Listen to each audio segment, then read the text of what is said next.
Баршаңызға қайырлы күн. Бүгін сіздермен өте дәмді, ерекше әдемі болып шығатын шоколадты торттың рецептімен бөлісемін. Видеоны соңына дейін көріңіздер. Ең алдымен құрамын дайындап аламыз. Електен өткізіп алған ұнымызға електен өткізіп қопсытқыш, сода және какао ұнтағын електен өткізіп аламыз. Жақсылап араластырып қоямыз. Енді дайындап алған айранымызға қара түсті краситель қосамын. Гелевый және жұмыртқамызды саламыз. Қантымызды салып миксердің көмегімен жақсылап ағарғанша ағартамыз.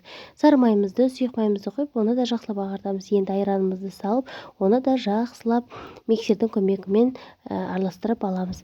Енді екі бөлікке бөліп, табағымызға бөлдік, ұнымызды салып, қамыр жасап аламыз. Қамырымыз міне осылай болып шықты. Міне пергамент бумагаларын ручка көмегімен кесіп, қайшымен кесіп дайындап алдым. Осыған қамырымызды 1-2-3 қасықтай қосып, осылай етіп корждарды жағып аламыз. 180 градуста пісіріп аламыз. Енді крем дайындаймыз. Творожный сыр және сахарный пудраны ертіп жақсылап араластырып аламыз және кремімізді қосып, оны да жақсылап араластырамыз. Креміміз міне дайын болды. Енді торттарымызды жинаймыз. Міне кремімізді осылай жағып, торттарымызды, корждарымызды жинап аламыз.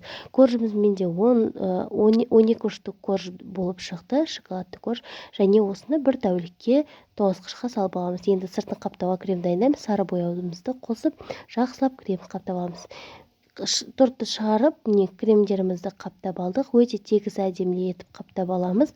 Міне осылай қаптап алдық. Әдемілік үшін кондоринді қолдандым. Кондоринге кішкене ғана этил спиртін қосып қолдандым.